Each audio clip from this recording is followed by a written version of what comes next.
Muy buenos días, mis amigos, mis hermanos en Cristo y los demás que están viendo y escuchando este video.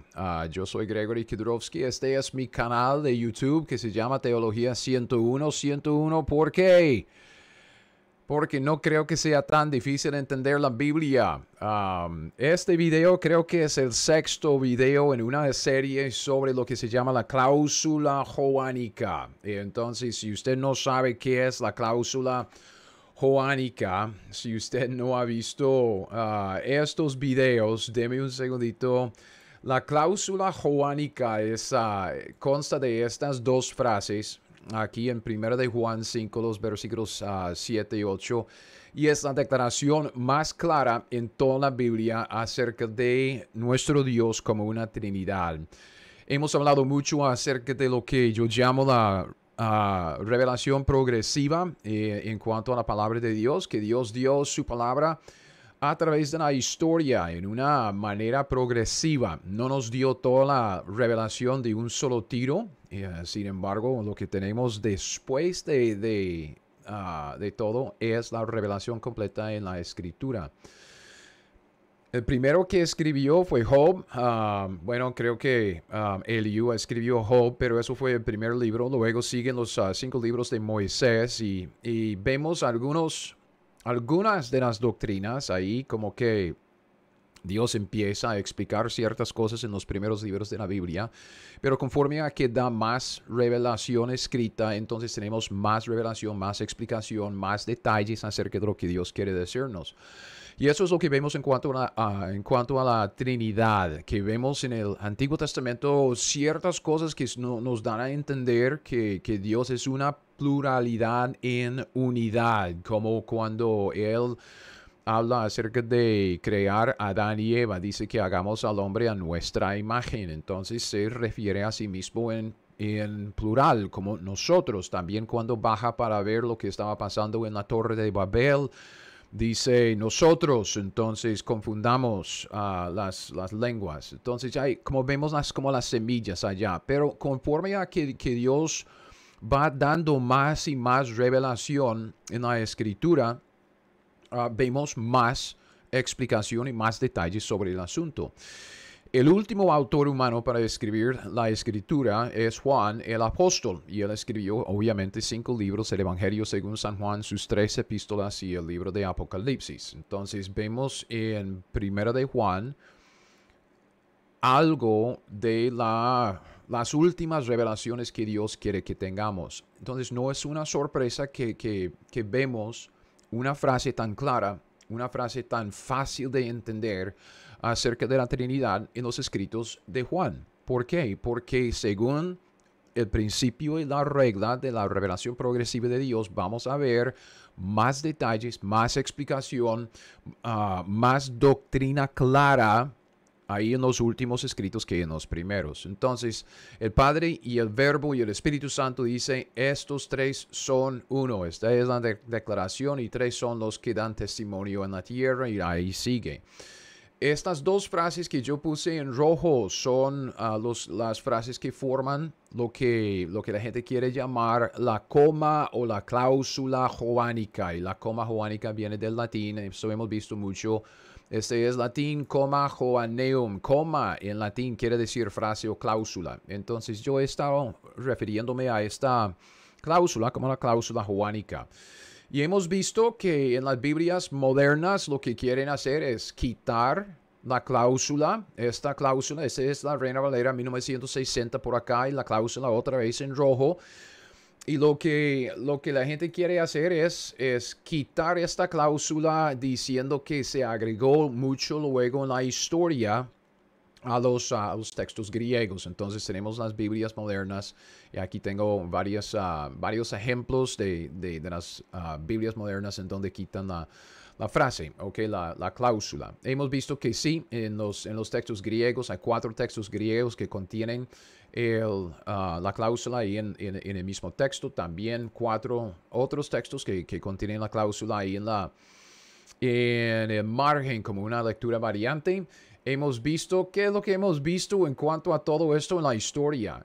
Que desde los primeros siglos había gente citando la cláusula palabra por palabra en la escritura. Cipriano de Cartago, este hombre dice, está escrito en 250 después de Cristo. Tertuliano obviamente en 200 luego. Cipriano, que dice algo mucho más específico, cita el Evangelio según San Juan, yo y el Padre uno somos, y luego dice que está escrito del Padre, del Hijo, del Espíritu Santo, y estos tres son uno. No hay otro lugar en toda la Biblia donde está escrito estos tres son uno, fuera de 1 de Juan, capítulo 5, versículo 7. Entonces, con toda esta evidencia de la historia, evidencia a través de la Iglesia Ortodoxa griega, los que eran los guardianes de la lengua griega, también en sínodos, que son asambleas o concilios, si prefiere la palabra concilio.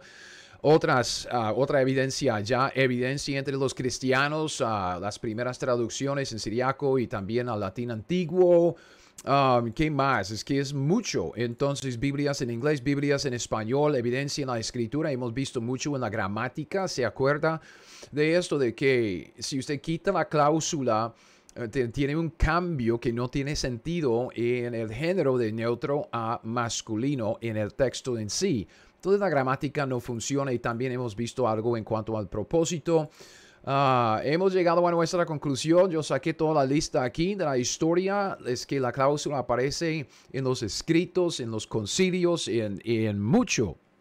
Y la gente que dice que no hay evidencia por esta cláusula en los textos griegos, por supuesto hay evidencia. Solo es que la gente no quiere tomar en cuenta toda la evidencia por la cláusula porque quieren quitarla de la Biblia. Ok, entonces, con esto llegamos a nuestra solución, y en cuanto a nuestra solución tenemos dos opciones, ¿ok? Primera opción, unos herejes de los primeros siglos la quitaron. Y la segunda opción es que unos cristianos con buenas intenciones la agregaron. Vimos mucho en cuanto a lo que la Biblia dice acerca de los creyentes y cómo es que los creyentes se acercan a la palabra de Dios. Se acercan a la palabra de Dios con mucha reverencia y también con temor y temblor. Los creyentes, verdaderos creyentes, no van a cambiar la palabra de Dios. Pero ¿quién desde el primer siglo, desde los días del apóstol Pablo, porque él escribió esto, Pablo, entonces desde el primer siglo, ¿quiénes han sido los que quieren cambiar la palabra de Dios? ¿Quiénes son los que bajo el pretexto de decir que vamos a corregir la palabra de Dios están cambiando la palabra de Dios? La Biblia dice que los herejes y apóstatas no tienen ningún temor de la palabra de Dios y están dispuestos a cambiarla cuando les sirva y cuantas veces quieran. Eso es lo que Pablo dice. No somos como muchos, aún en sus días eran muchos, que medran falsificando la palabra de Dios, sino que con sinceridad, como de parte de Dios y delante de Dios, hablamos en Cristo. Entonces, pues, llegamos a la conclusión. Vea, la cláusula joánica forma parte de la Escritura. Ha formado parte de la Escritura que los creyentes han citado desde el primer siglo, segundo siglo, tercer siglo. Con base en lo que la Biblia dice, es obvio, ¿ok? Durante los primeros siglos, después de los apóstoles, había traductores infieles. Eso es lo que dijo Jerónimo, ¿ok? Jerónimo, el que tradujo la Vulgata. Traductores infieles quienes eran contrarios a la verdad cristiana. Jerónimo dijo y lo escribió como un testigo ocular que los infieles quitaron la cláusula joánica y crearon sus manuscritos que no la contenían. Entonces, eso pues no nos sorprende porque nosotros, según lo que dice la Biblia, entendemos que siempre va a haber adversarios a lo que Dios dice. Desde el principio es lo que hemos visto, que sale de la boca de nuestro adversario. Estas son las primeras palabras que salieron de la boca de nuestro enemigo, el diablo.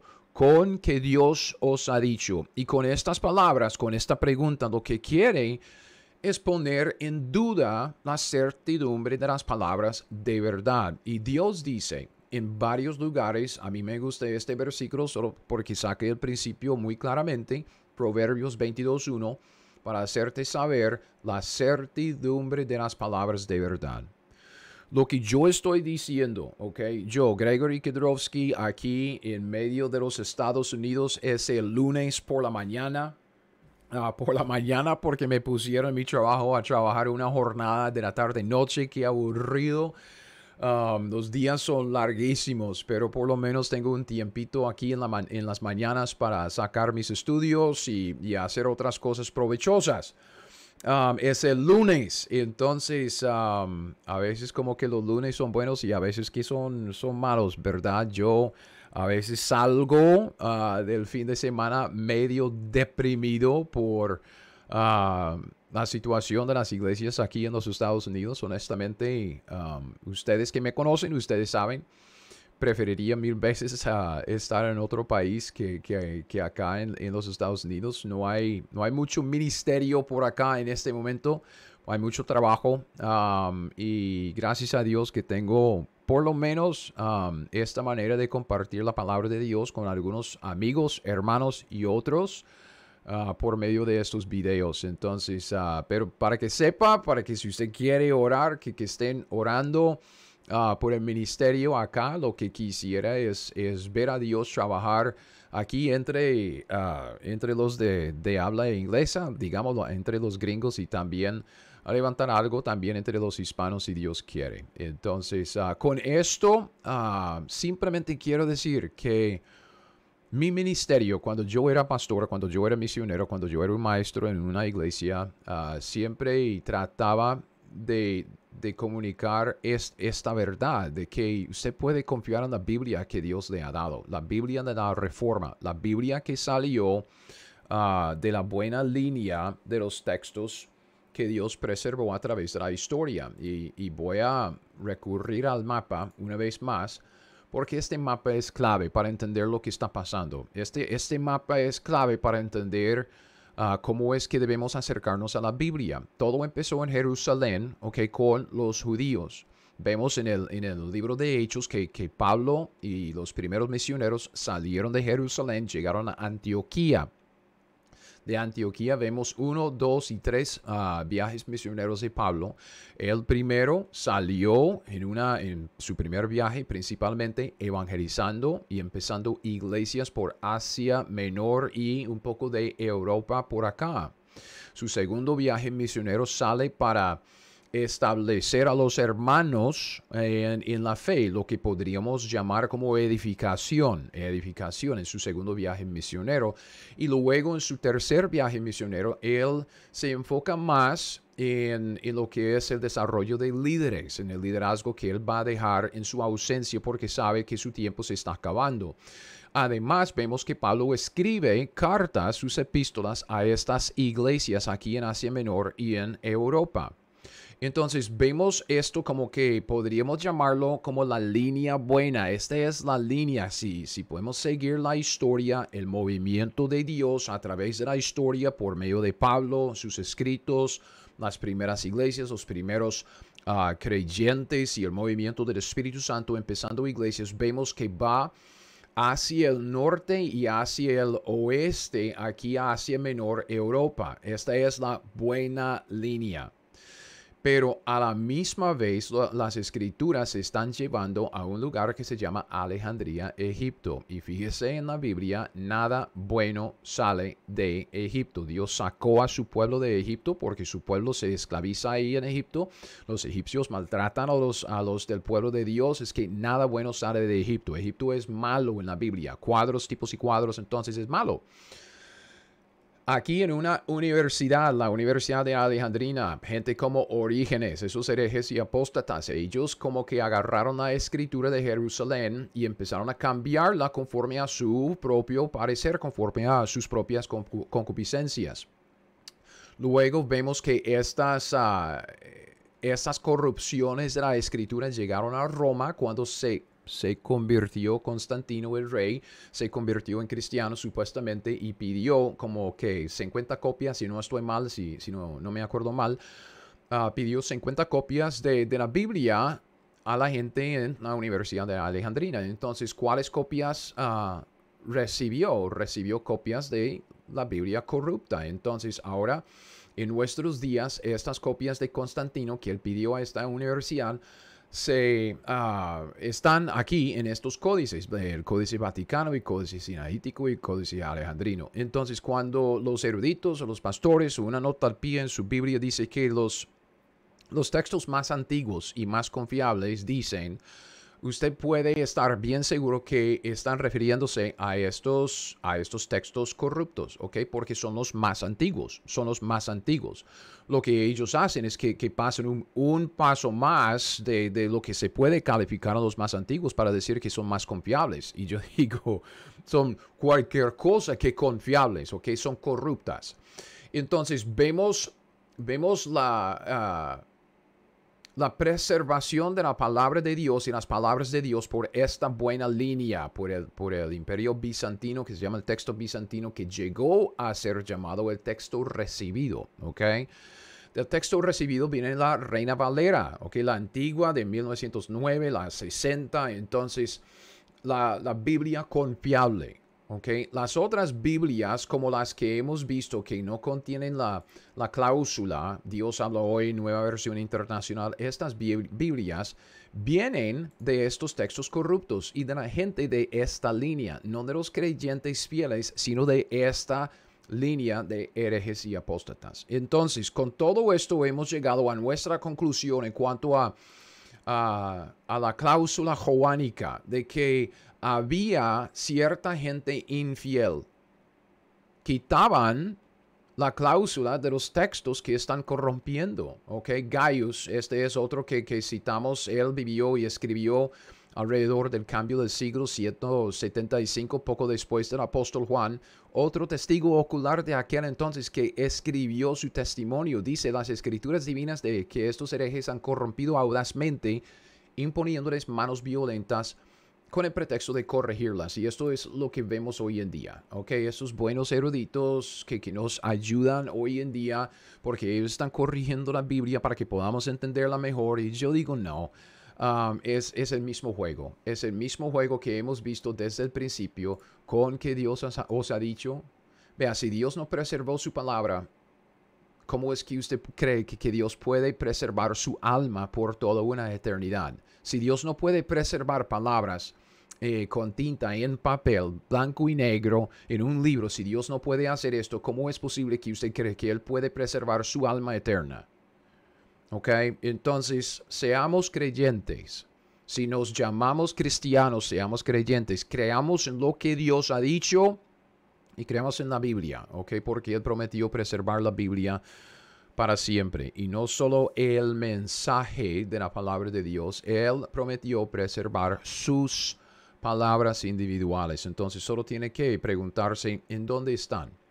Y ahora para terminar este estudio sobre la cláusula joánica, honestamente es casi demasiado. Es increíble la evidencia que existe por la cláusula joánica en la historia, en las traducciones, siriaco, latín, testigos oculares a través de la historia, es mucho. Pero ¿qué hay de los mitos? Y yo me imagino que usted ha escuchado algunos de los mitos, como este primero. Lunes en la mañana el café es bueno. Mito número 1, ¿ok? Mito número 1. Erasmo y su promesa. Como que a cada rato se oye esta burrada, este mito. Este mito dice que Erasmo dijo que metería la cláusula joánica en su texto griego si alguien pudo presentar un manuscrito griego con dicha cláusula de 1 de Juan 5, 7 y 8. Ahora, vea. Bruce Metzger, yo tengo el libro. Dame un segundito, ya vuelvo, vea. Tengo este libro, este es el libro que estoy citando, el texto del Nuevo Testamento, su transmisión, corrupción y restauración por Bruce Metzger y otro que se llama Ehrman. Entonces, es un libro con muchas notas. Aquí está la cita ahí en amarillo que dice que 1 de Juan, la cláusula es ciertamente un pasaje espurio, ¿ok? espurio. Entonces yo digo mentiras. Y aquí están la lista de los textos griegos en donde aparece la cláusula joánica. Y también este es el mito. Este es el mito. Yo voy a explicar este mito que él tiene aquí en el cuerpo de lo que está escribiendo. Fíjese. Pero fíjese aquí también que tenemos una nota al pie. Entonces, para que ustedes sepan, yo no estoy mintiendo acá. Yo no estoy inventando estas cosas. ¿Ok? Déjeme explicarle. Bruce Metzger dice esto. ¿Ok? Y yo tengo la cita. Yo hice la traducción. Metzger dice... dice esto acerca de Erasmo y la cláusula en su libro que acaba de mostrarles en el Nuevo Testamento. Eso es lo que escribió. Erasmo respondió que no había encontrado ningún manuscrito griego que contuviera estas palabras, aunque mientras tanto había examinado varios otros, además de aquellos en los que confiaba cuando preparó su texto por primera vez. Ahora bien, fíjese, en un momento de descuido,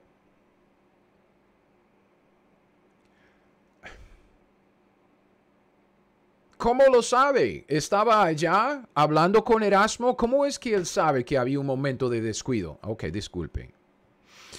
Me distraigo un poco, me desvié. En un momento de descuido, Erasmo pudo haber prometido que insertaría la coma Joanneum, como se llama, en ediciones futuras sí se podría encontrar un solo manuscrito griego que contuviera el pasaje. Finalmente, se encontró una copia de este tipo o se hizo por encargo. Ya. Ahí está el mito, mis hermanos, mis amigos y los otros que no son amigos ni hermanos. Fíjese bien en esta suposición que Metzger presenta, como si fuera un hecho. Ok, él escribió en su libro como si fuera un hecho. Ok, en primer lugar, él dice, ¿cómo es posible que vamos a poner esto en un libro como si fuera un hecho? Erasmo pudo haber prometido. Pues sí, pudo haber hecho o dicho muchas cosas. Pero ¿qué es lo que sabemos? ¿Qué es la evidencia? ¿Cuáles son los hechos? Erasmo pudo haber prometido, dice él. Y luego dice que finalmente se encontró una copia de este tipo y vea lo que él dice. O se hizo por encargo. Ok, ¿cuál es la base de los hechos que él tiene para decir esto? No hay ninguna base de hechos. Esto es simplemente lo que se llama conjetura y especulación. Es una suposición, es una invención de los hombres. Es un mito, hermanos, es un mito. No se deje intimidar por los eruditos. Lea la Biblia. Aprenda la Biblia, tenga confianza en la certidumbre de las palabras de Dios y no se deje intimidar por la gente que quiere ser los grandes eruditos solo para decir, usted no sabe porque usted no conoce el griego y el hebreo. ¿Okay? Ellos dicen esto. Yo me enseñé el griego. Yo pasé 2 o 3 años enseñándome el griego, ¿ok? En los últimos años de mi tiempo en Costa Rica estaba sacando algunos estudios a nivel de maestría, ¿ok? Yo me enseñé el griego y yo le puedo decir que la Biblia que usted tiene en la Reina Valera es una buena traducción y usted puede confiar en esa Biblia. Es más fácil de entender que el griego, ¿ok? Usted puede confiar en la palabra de Dios que Dios puso en sus manos. Lo que Metzger dice acá es conjetura y especulación, pero lo incluye en el texto de su libro como si fuera la verdad. Ahora, yo le mostré la nota al pie en el libro, ¿ok? Porque él dice esto, dice lo siguiente en el mismo libro acerca del texto del Nuevo Testamento, pero lo esconde en una nota al pie. Él dice, sin embargo, Cabe señalar que Henk Jan de Jonge, un especialista en estudios erasmianos, y yo en en las últimas 2 generaciones no hay nadie que conoce tanto acerca de Erasmo y sus escritos que este hombre Jonge. Metzger dice, cabe señalar, pero lo esconde en una nota al pie, que ese Jonge, un especialista en estudios erasmianos, no pudo encontrar evidencia explícita que apoye esta afirmación frecuentemente hecha sobre una promesa específica hecha por Erasmo, Y ahí cita los escritos de ese hombre, Jonge. ¿Qué es lo que él quiere decir en esta cita? Léala. Porque el mismo Metzger confiesa que no hay evidencia. No hay evidencia de esta promesa que Erasmo supuestamente hizo, Una promesa que le obligó a incluir la cláusula de 1 de Juan 5, 7, 8 cuando alguien hizo un texto griego a la orden que la tenía. Hermanos, es un mito. Es una invención de los hombres y el mismo Metzger dijo que lo sabía. Lo sabía, pero incluía este mito ahí en su libro, Erasmo pudo haber prometido. Finalmente se encontró una copia o se hizo por encargo. Pero, no tal pie. No hay evidencia por lo que yo acabo de escribir. Está bueno, ¿verdad? Ahora, lo que él escribió y lo que él dice es simplemente su propia opinión. Y él ha escogido perpetuar este mito, esta mentira en su libro. Esta declaración de que Erasmo hizo una promesa de incluir la cláusula joánica si hubiera un texto griego con ella, hermanos, no tiene ningún fundamento en ningún escrito por Erasmo. Son muchos. Erasmo escribió muchísimo. El hombre era una máquina para escribir. Su letra es horrible. Su texto griego es tan difícil de leer simplemente porque su letra es horrible. Pero ahí está. El hombre escribió mucho. Que era un cerebro para textos y para traducciones y para idiomas. Era un cerebro, un genio. Pero debido a esto, es que la gente siempre cree, es que están perpetuando el mito. Yo me imagino que algunos de ustedes han oído algo parecido a esto, que no aparecía en ningún texto griego, pero Erasmo dijo algo que si pudiera producir un texto griego, entonces alguien como que metió el texto allá, entonces Erasmo, conforme a su promesa, tuvo que incluirlo ahí en su texto griego. Eso es una mentira. Hermanos, es una mentira, es un mito. El mismo Bruce Metzger lo dijo. Erasmo no dijo eso. Es un mito, Y debido a que se desacreditó este primer mito, los infieles y los incrédulos han sacado otro, Y este es el segundo y este es el último y no vamos a seguir más con esta cosa. Pero vea. El mito número 2, el desafío, que primero tenemos la promesa de Erasmo, que él prometió, pudo haber prometido incluirlo si hubiera un texto griego. Este es el desafío.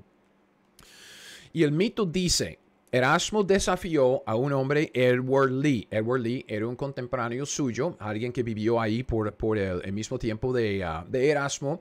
Y él desafió a Erasmo a encontrar un manuscrito griego. Espera un segundito porque se cortó. Ahí está, Erasmo desafió a Edward Lee, un contemporáneo suyo, a encontrar un...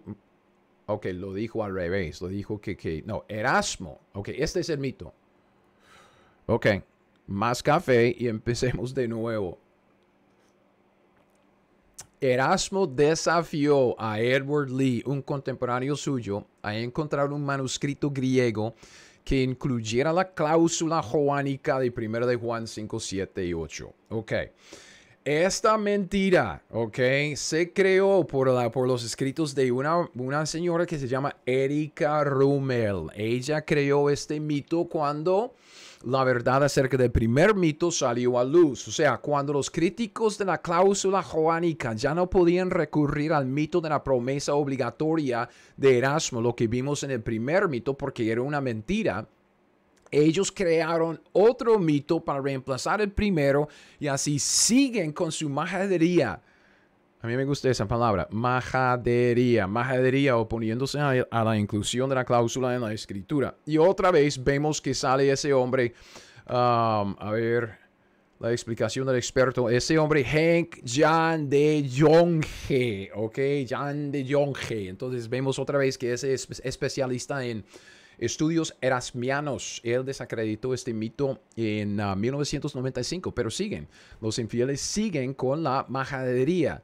John G. escribió una cita bastante larga, ¿ok? Bastante larga. Y lo que quisiera, yo voy a leerla toda. Yo tengo toda la cita aquí traducida. Pero lo que yo quiero que usted vea es que Rommel, ella creó este mito y según John G., ese experto en los escritos de Erasmo, ella acortó la cita de Erasmo y acortando la cita también tergiversó sus palabras. Entonces usted sabe que bien puede sacar algo de contexto de las palabras de lo que alguien dijo, ¿ok? Alguien dice algo y usted saca solo una parte y como que parece que dijo algo que no dijo. Y también puede tergiversar las palabras de uno, especialmente cuando acorta una cita. Este mito tampoco tiene base en los escritos de Erasmo, ¿ok? Fíjese en lo que ese John G. Dijo acerca de lo que escribió Rommel. Dice, he vuelto a comprobar las palabras de Erasmo citadas por Erika Rommel y sus comentarios sobre ellas en su libro. Ese es el libro de Erika, Anotaciones de Erasmo. Eso es lo que escribe Erasmo en su Liber Tertius Quatres. Ese es el libro de los escritos de Erasmo. Erasmo primero registra que Lee le había reprochado el descuido de los manuscritos. Ok,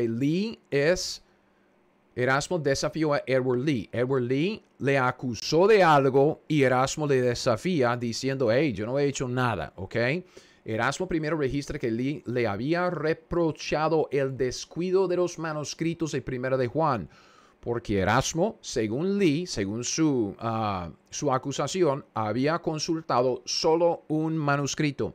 Erasmo responde que ciertamente no había usado un solo manuscrito, sino muchas copias, primero en Inglaterra, luego en Brabante, finalmente en Basilia. Por lo tanto, no puede aceptar, ¿ok? Erasmo no puede aceptar el reproche de negligencia e impiedad de Lee por su acusación. Y eso es una cita de Erasmo. Él dice, es negligencia e impiedad si no consulté manuscritos que simplemente no estaban a mi alcance. Al menos he reunido todo lo que pude reunir. Dejemos que Lee produzca un manuscrito griego que contenga lo que mi edición no contiene y que muestre que ese manuscrito estaba a mi alcance. Solo entonces podrá reprocharme mi negligencia en asuntos sagrados. Esta es la cita completa de Erasmo. Luego sigue explicando John G. En este pasaje se puede ver que Erasmo no desafía a Lee a producir un manuscrito. Lo que Erasmo argumenta es que Lee solo puede reprochar a Erasmo la negligencia de los manuscritos si demuestra que Erasmo podría haber consultado cualquier manuscrito en el que figurara la coma Joanneum. Erasmo no pide en absoluto un manuscrito que contenga la coma Joanneum.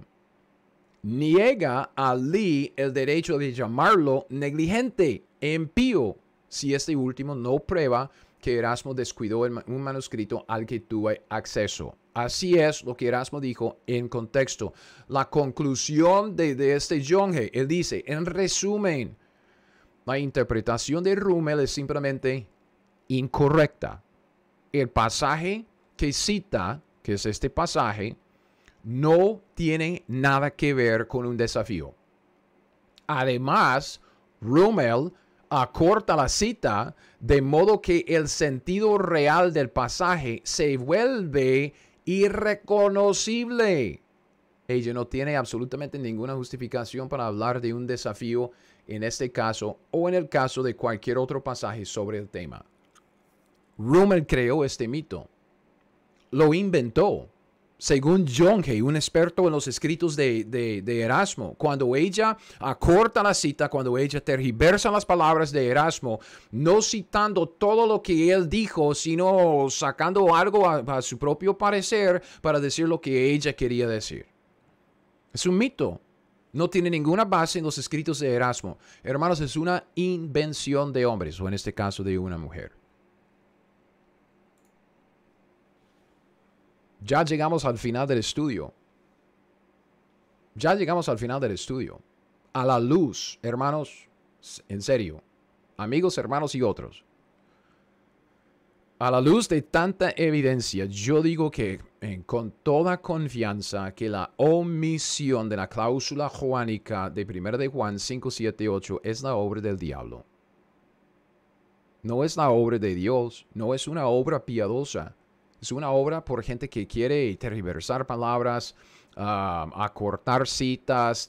Es gente que quiere medrar falsificando la palabra de Dios. ¿Okay? Desde el principio, fíjese bien en cómo es que nuestro adversario funciona. Sus maquinaciones. No somos ignorantes de cómo él funciona en la historia, cómo él funciona en nuestros días. Desde el principio, las primeras palabras que salieron de la boca del diablo fueron palabras diseñadas para crear dudas en la mente del hombre acerca de la certidumbre de las palabras de Dios. Esto es Génesis capítulo 3, versículo 1. Aquí, con que Dios os ha dicho, ok, simplemente se acerca para sembrar esa semilla de duda ahí en la mente de Eva. Y nada ha cambiado desde entonces, nada. Además, a la luz de tanta evidencia, hermanos, yo no sé, vea la evidencia. Yo puedo poner el vínculo aquí en las notas abajo para que usted pueda ver. Yo tengo 41 páginas de mis notas que estoy enseñando en estos videos con notas al pie y todo. La evidencia es abrumadora. A la luz de tanta evidencia, digo yo, y yo lo digo con toda confianza, que los que quieren perpetuar esta obra del diablo, quitando la cláusula joánica o causando dudas en la mente de la gente acerca de la cláusula joánica, o son ignorantes o son mentirosos. O son ignorantes de toda la evidencia que existe por esta cláusula, o simplemente son mentirosos y están engañando a la gente. Porque hay mucha evidencia. Y ahora, para terminar, a la luz de tanta evidencia, fíjese lo que Dios nos ha dado. A la luz de tanta evidencia, hechos históricos, solo se requiere la más mínima de fe para creer que Dios ha preservado sus palabras en la Biblia, incluyendo la cláusula joánica. Ok, vea toda la evidencia que hemos visto. Son 6 videos sobre una cláusula, 2 frases en 2 versículos, 1 de Juan 5, 7, 8. Tanta evidencia. Así es como funciona la fe cristiana. La fe cristiana no se basa en la nada. No estamos hablando de una fe sin base. No estamos hablando de una fe mística. No, solo tiene que creer. No, tiene que aprender. Aprenda la historia, aprenda lo que pasó, aprenda lo que dice la escritura. Compare una cosa con la otra. Aprenda los hechos. Como hemos visto en la evidencia por la cláusula joánica, hemos analizado los hechos. Y esto es lo que Cristo dice. No tengo el versículo en la pantalla, solo escuché. Es Lucas 17:6. Lucas 17:6. Entonces el Señor dijo, si tuvierais fe como un grano de mostaza. No sé si usted ha visto un grano de mostaza. Es una bolita ahí chiquitica. Podría decir a este sicómoro, desarráigate y plántate en el mar y os obedecería. Lucas 17:6. Si tuvierais fe como un grano de mostaza. ¿Por qué es que Cristo dice esto? Porque luego en Marcos 4:31 vemos que el grano de mostaza es la más pequeña de todas las semillas que hay en la tierra. Entonces Cristo está haciendo una comparación diciendo, solo requiere una fe como del tamaño de un grano de mostaza. Chiquitica. La más mínima de fe requiere. ¿Por qué? Porque la evidencia, los hechos en la historia es abrumadora. Hay tanta evidencia que solo requiere un poquitico de fe para creer que Dios preservó sus palabras, incluyendo la cláusula joánica. Dios prometió en el Antiguo Testamento, en el Nuevo Testamento, en varios lugares, Dios prometió preservar sus palabras. Y yo digo con toda confianza que lo ha hecho. Lo ha hecho y lo ha hecho en varios idiomas. Entonces, si creemos en las promesas de Dios, si somos creyentes, seguidores de Dios, cristianos, sabemos que Él, Dios, cumplió con lo que dijo. Dios es fiel, preservó sus palabras. Y después de ver tanta evidencia por la cláusula joánica desde los primeros siglos, honestamente no es difícil creer que la cláusula formaba parte de la escritura desde el principio, igual que hoy día. Solo requiere la más mínima de fe, como un grano de mostaza. Entonces aquí le dejo con la cláusula. La cláusula joánica sí forma parte de la escritura inspirada por Dios. La Biblia dice, la palabra de Dios dice, Dios dice. Tres son los que dan testimonio en el cielo: el Padre, el Verbo, el Espíritu Santo. Estos tres son uno. Y tres son los que dan testimonio en la tierra: el Espíritu, el agua y la sangre. Estos tres concuerdan. Así es lo que dice Dios. Dios es fiel. Que Dios sea veraz y todo hombre mentiroso. Usted puede creer en la palabra de Dios. Usted puede tener confianza en la certidumbre de las palabras que Dios le ha dado. No debemos cambiar nada, simplemente debemos recibir la palabra de Dios tal como es la palabra de Dios, nuestra autoridad. No debemos corregir la palabra de Dios, ella debe corregirnos a nosotros. Entonces, hermanos, amigos y otros, pues yo termino este estudio acá. Yo espero que le haya sido de alguna manera una bendición o por lo menos informativo este estudio sobre la cláusula joánica.